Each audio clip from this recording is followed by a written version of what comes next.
When it comes to Scott Satterfield, I hope you all are in the same boat as I am. Our Locked On Bearcats, your daily podcast on the Cincinnati Bearcats, part of the Locked On Podcast Network, your team every day.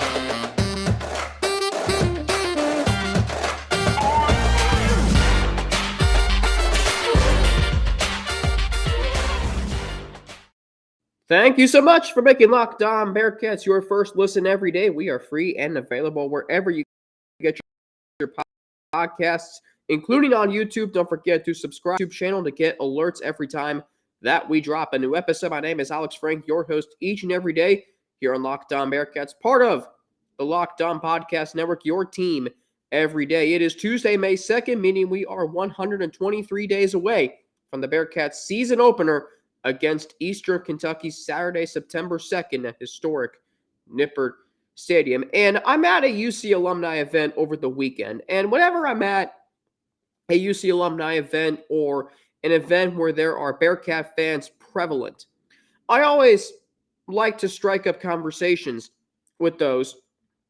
And I like to say and ask, what do you think about Scott Satterfield? How do you feel? What's your temperature? Like, give me your opinion, for lack of a better term or words. And most people I talk to say they don't know much about him. They don't know much about him. And that was particularly what one person said to me, what one person at this event I was at said to me. And that got me thinking, you know what? They're right, because we haven't seen him coach a game. All we have right now to go off of Scott Satterfield is what he's done in Louisville, what he has said, and he's only had, I believe, 3 press conferences, if my memory serves me. No, 4. Well, I should say way more than that if you count the end of practices. But the point is, he's only had a select few press conferences. There hasn't been a game. There hasn't been a fall camp. There hasn't even been the second transfer portal window concluded. All we have right now is what he has said through the first 5 months or so on the job. And it has been a very good 5 months. Look at the transfers he has landed. Emory Jones, who is in line to be the starter. He is in line to be the starter. And you think about the offensive identity he's going to bring potentially to this team. I think that's one thing that I'm really excited for. And Mo Egger echoed this sentiment earlier this offseason on this show. The things that this Bearcats offense is going to be able to do far outweigh what last year's offense was able to do, because you're going to see a lot more movement, a lot more motion, maybe some misdirection, maybe some quarterback runs. You're going to see more versatility. That is what I'm most excited for when it comes to this offense. What I'm also excited for is the fact that, look, I don't know what's going to happen with this team. Again, if you're in the boat of, well, he didn't do that well at Louisville, so yeah, I don't think this team is going to be very good this year. Okay, that's fair. You are fair to think that. I'm not going to tell you how to think. I am going to encourage you to be optimistic. I am going to encourage you to be like, hey, you know what? This man hasn't coached a game yet. How can I definitively form an opinion when he hasn't coached a game yet? The answer is you can't. The answer is you need to see him coach a game, a whole season, to form an opinion. And by the way, as I have said before, he is walking into a much better environment than Luke Fickell walked into in 2017. You want to know why I know that? Because the team heading into 2017 and the athletic department and the football program were in not nearly as good of places as all three of them are now. There is tremendous support. There is a tremendous foundation in place. If there is one thing that I am really giving Scott Satterfield a chance to succeed on, it's the foundation. I'm not saying he has to come in and be like Luke Fickell, but I will pose this question to you. You might think he'll never be Luke Fickell. What if he wins the Bearcats a national championship? Could happen. It could happen. But the point is this. We know about him as a person, maybe not even that. We know what he's done in Louisville and Appalachian State. But as far as what he's done as the Bearcats head coach, he hasn't coached a game yet. How can you definitively conclude your thoughts on Scott Satterfield? All you have is speculation. All I have is speculation. So I'm in the same boat as you. I hope you're in the same boat, though, that because we don't know, we need to determine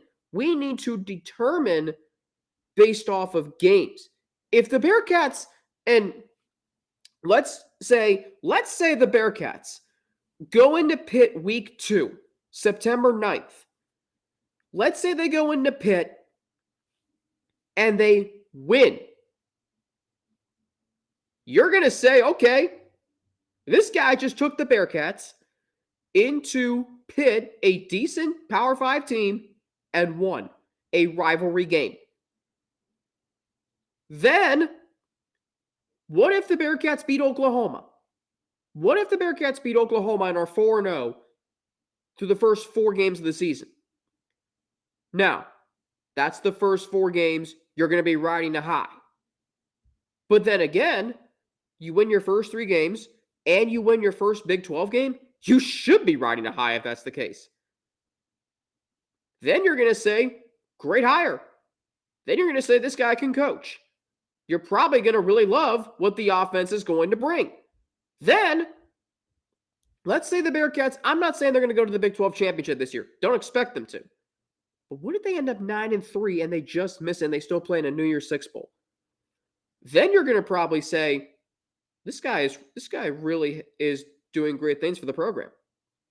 Now, if they come out and start 1-3 or 1-4, and you want to bash him, you want to tell me you want to bash about him to me, that's fine. I'm here for it. But as you know, with me, I am an optimistic person. Now, I'm also realistic. I'm not going to tell you that the Bearcats are going to be 12-0. I am going to be optimistic and say, this team, there's not one game on the schedule that they are going to definitively lose and lose badly. That's where I'm at with the Cincinnati Bearcats right now. Again, all we have right now is speculation. I need to see him coach a game. I need to see a full season from him, honestly, before I can really have a definitive opinion on him. And me, being a huge Bengals fan that I am, like when Zach Taylor was hired, I was really optimistic. Offensive-minded, came from the Rams. The next big thing offensively was Sean McVay. I thought he could elevate Andy Dalton to a level that he had never been elevated to before. The first season was rough, but they never got blown out, other than San Francisco, Pittsburgh, and the second Baltimore game. They never got blown out. And then Joe Burrow's rookie year, you saw some things that you could get behind. And look what's happened the last 2 years. They have gone 22-9. So, no, that's not right. That's way not right, actually. In the last 2 regular seasons, they've won 22 games, and don't worry about how many they lost. 22-11. 22-11. Oh, and their record in the playoffs? A solid 5-2. So really, 27-13. It's pretty good. Again, give Satterfield time. You don't have to be in the boat of Well, he's not going to do well because I saw what he did at Louisville. We don't know much about him in general, maybe. We don't know much about him as an in-game coach just yet. I think the Bearcats are going to be all right this year. I like what they can do offensively. I like how the quarterback is going to play a big part of the offense. The running game is going to what's drive the Bearcats offense potentially. And what Satterfield can do offensively, what we saw at Louisville, can help this Bearcats team get back to who they are as an identity that has won them so many games in the last 5 years. Running the football and being a developmental offense. The Bearcats offense when Desmond Ridder was the quarterback wasn't great to begin with. It took years for them to get to where they were. The same can be true with Satterfield's offense.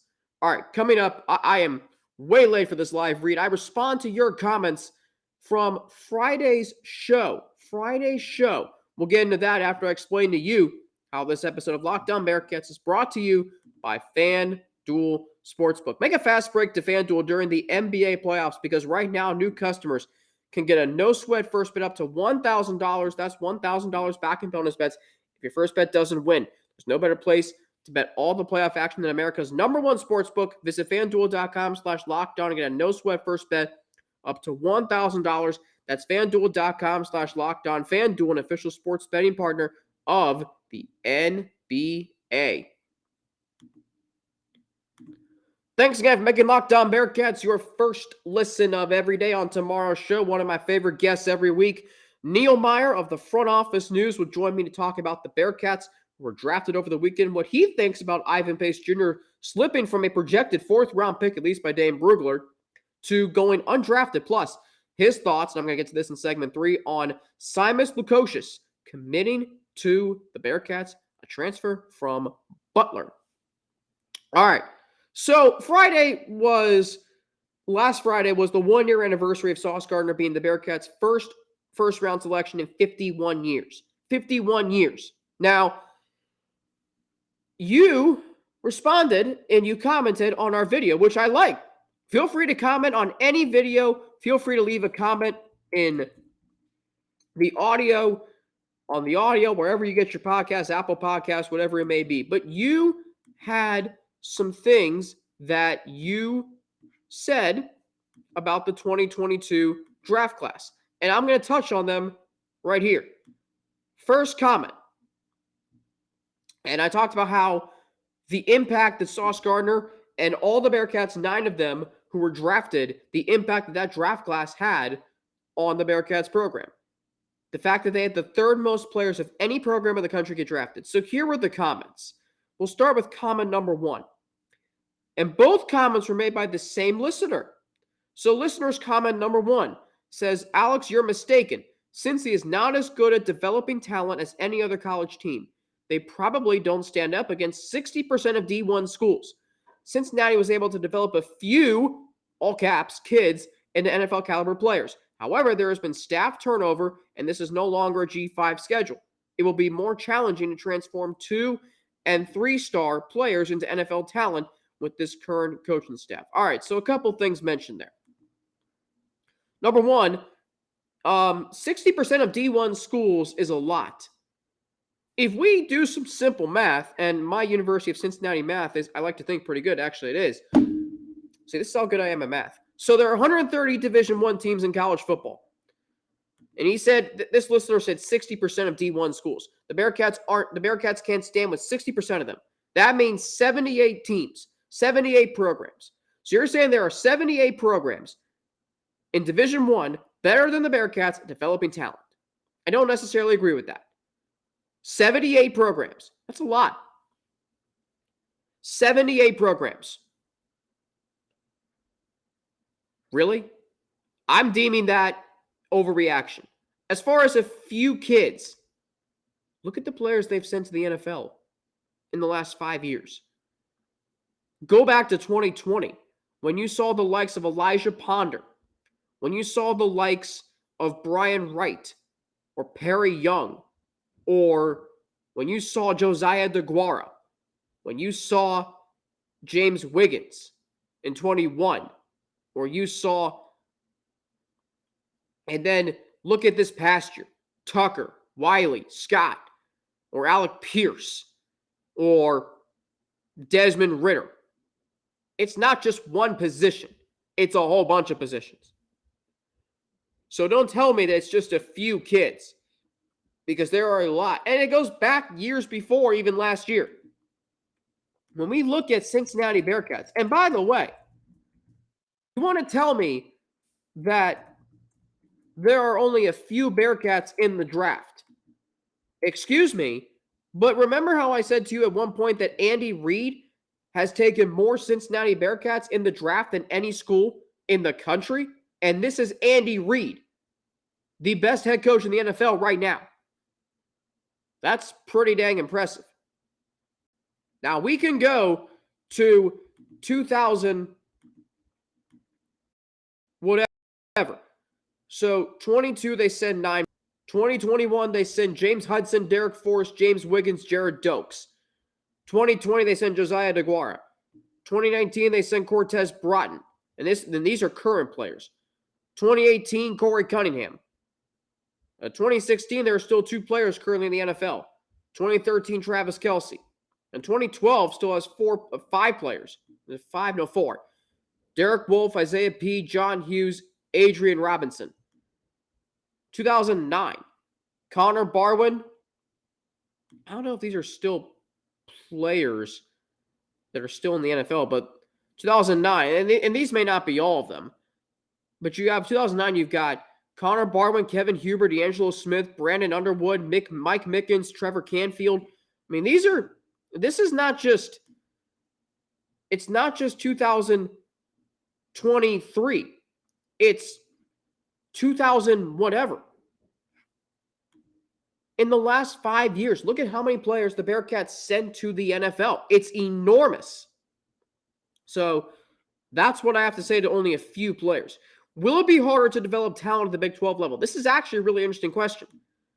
I don't think it will be, because you're going to be able to still recruit at a high level, and you're going to be able to sell your program more because you're in the Power 5. It's going to be easier to sell your program.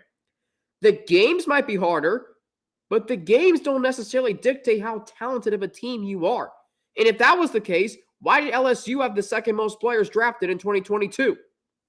They weren't even that good in 2021. They went 6-7.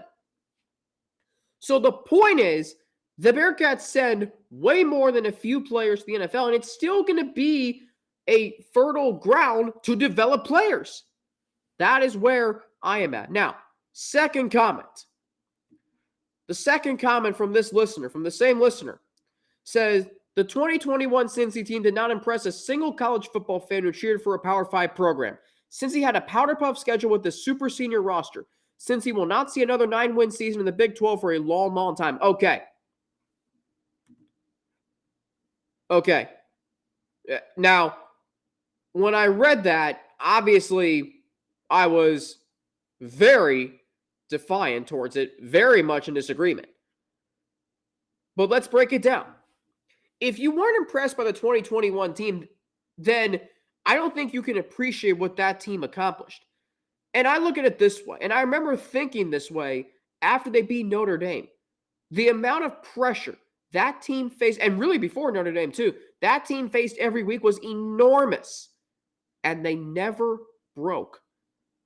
Plus, they beat Indiana. You can say what you want about that Indiana team. They weren't very good. They beat Notre Dame, and then an 11-win Houston team in the championship game. It was not a powder puff schedule. They went to Notre Dame and won by 11. They played a very good Houston team in the championship game. They only led by 1 point at halftime. Experience, and by the way, experience, you can say they had a super senior roster. Well, okay, experience is how you get to the playoff at the G5 level. They had a fourth-year quarterback, a fourth-year wide receiver. They had 2 experienced tight ends. They had a third-year corner, Kobe Bryant back for, I believe, his 5th or 6th season. I can't remember exactly. They had Darian Beavers. They had Brian Cook. They had a whole bunch of experienced backs. Jerome Ford had been playing college football for 3 years by then. So, yeah, they were experienced. And again, and yes, I don't know when they're going to win 9 games again. Maybe this year, maybe in 2023. But I think it'll be sooner rather than later. That team had more pressure than any team in the history of college football, you could argue, in terms of wanting to get somewhere and what they had to do to get there, and what also had to happen around them that they couldn't even control to get there, and they still did. I'll end segment 2 on that. Coming up, my thoughts on Simas Lukosias. All right, so the best part about Simas Lukosias is he's got 2 years of eligibility left. And I say that because you think about what he's going to bring to the Cincinnati Bearcats. He's going to bring versatility. He's 6'7", 225 pounds. So he's going to bring versatility, which you need if you're the Cincinnati Bearcats. Like the Bearcats the last 2 years, I feel like you knew what players were good at, but they were only good at what they were good at. They needed to be more versatile. David DeJulius was good at creating his own shots. Well, he was terrible from three-point shooting, especially towards the end of the season. You need to have guys who are good at everything, especially if you want to compete in the Big 12. Now, what's really great about Lukosias, you go from the Big East to the Big 12. And just look at the caliber of players Wes Miller is landing. I mean, Simas Lukosias, the last 2 seasons at Butler, had 2 really good seasons. He improved each season. In 2 seasons with the Butler Bulldogs, Simas Lukosias had 11.6 points, and last year, 6.8 the year before that. So his scoring went up by almost 5 points a game. His rebounding went up by almost 1 rebound a game. His field goal percentage went up by almost 5 percentage points. His three-point field goal percentage went up by almost 10 percentage points.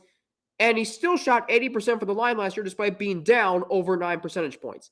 He averaged nearly 3 assists per game last year after just 1 the year prior.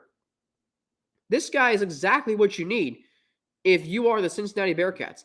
Last game of Butler was last year in the quarterfinals of the first round of the Big East tournament against St. John's. He had 23 points in 38 minutes of play against St. John's in the Big East first round tournament. So clearly you are getting a very good player. And you go from the Big East, which you could argue is the second best conference in college basketball. I mean, heck, it produced the national champion. The second best conference in college basketball. Now you're bringing in a guy who was a very prominent player on that team. Part of it is now that the Bearcats are in the Big 12 that you're able to land this caliber of a player, as we also saw with C.J. Frederick. I also think part of it is Wes Miller. And I'm sure when I have Russ on later this week, he's going to join me on Friday, he's going to tell you exactly that. Again, Wes Miller is building this program the right way. This is a guy in Lukosias, as I said, who improved every season at Butler. You're making the jump from the Big East to the Big 12. That's huge. But again, it's like going from the second best conference to the best conference in college basketball. The Big East is a grinder. The fact that they play each other twice a year, and those games are war. I mean, those games are absolute war. That's how the Big 12 will be. Versatility is going to matter. Simas Lukosias can help with that. I want to end with a happy birthday. A happy birthday today goes out to former Bearcats wide receiver Alec Pierce. Alec Pierce. And Alec Pierce was a guy who I remember he got better and better each year of his college career. He had no catches in 4 games his first season. The coaching staff was even considering moving him to linebacker. They didn't, thank goodness. Then 2019, Sean McMahon will tell you this, as he tells me all the time. On one of our shows I did with Bearcast Media, he was a part of it. In fact, he started the show with me. Sean said Alec Pierce is going to be the breakout player on this team. And he was. He had a 52-yard catch against UCLA and scored his first touchdown against Marshall in the 4th game of the season, scored another one against UCF, tallying 652 yards on the season. He missed a few games in 2020 with an injury, still had 3 touchdowns, though, including an acrobatic leaping 43-yard catch against Memphis and a 49-10 win. But then his senior season, 52 catches, 884 yards, 8 touchdowns, including one in the American Championship game against Houston. He rode that to a second-round selection, 53rd overall by the Indianapolis Colts in 2022. I really can't wait to see what the Colts and what Alec Pierce can do with the Indianapolis Colts this year with a new quarterback and Anthony Richardson, if he's going to start. They're going to have a new head coach in Shane Steichen, offensive coordinator from Philly prior to this job that he has now, and new offensive coordinator Jim Bob Cooter. Really, really love that hire for the Colts. So exciting stuff for Alec Pierce, a guy who got better and better and better each of his 4 seasons. And he had a lot of big plays. And you can think about all his big plays. The biggest play of his career that I remember the most came in the 2020 AAC Championship game. And it happened on the Bearcats' game-winning drive. Now, at that point, the Bearcats had not won a conference championship, despite all their aspirations beyond winning just a conference championship. But in 2020, Alec Pierce, in 2020, as I pull this game up, in that championship game, the Cincinnati Bearcats, and this was a great game. I called that game with Zach Free. Sean McMahon was also part of our broadcast crew that night. But in that game, there was a play on the Bearcats' game-winning drive. I'll never forget. I'm going to pull up the play in the box score. So this was in the fourth quarter. The Bearcats faced where's the play? It was a third down. The drive started with 3:34. So maybe I should probably consult College Football Reference for this. But anyway, it was a 20-yard completion to the 47-yard line on third down. Ritter threw it to where only Alec Pierce could get it. He caught it one-handed, pinned it to his chest, and then the Bearcats ultimately drove all the way to the Tulsa 17-yard line, 35 or 34-yard field goal from Cole Smith. It says 34. I think it was 35. 35-yard field goal by Cole Smith. Bearcats win it on a last-second field goal to beat Tulsa, win their first championship game. Now, how much time was left in that game? It was very late.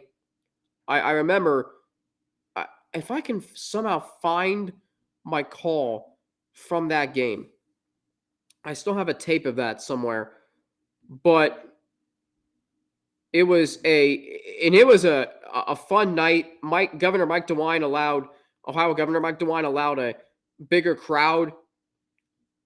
I think it was like about 10,000 fans, something like that. If I have the play-by-play, I don't know if I have access to it.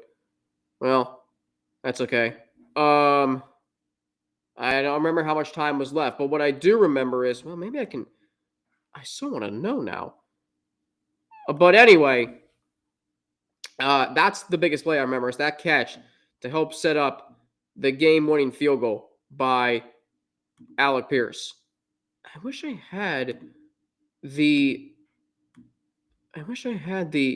guess I'm not going to have it. How about that? Anyway, just such an impressive play and an impressive Bearcat, an impressive guy and career for Alec Pierce.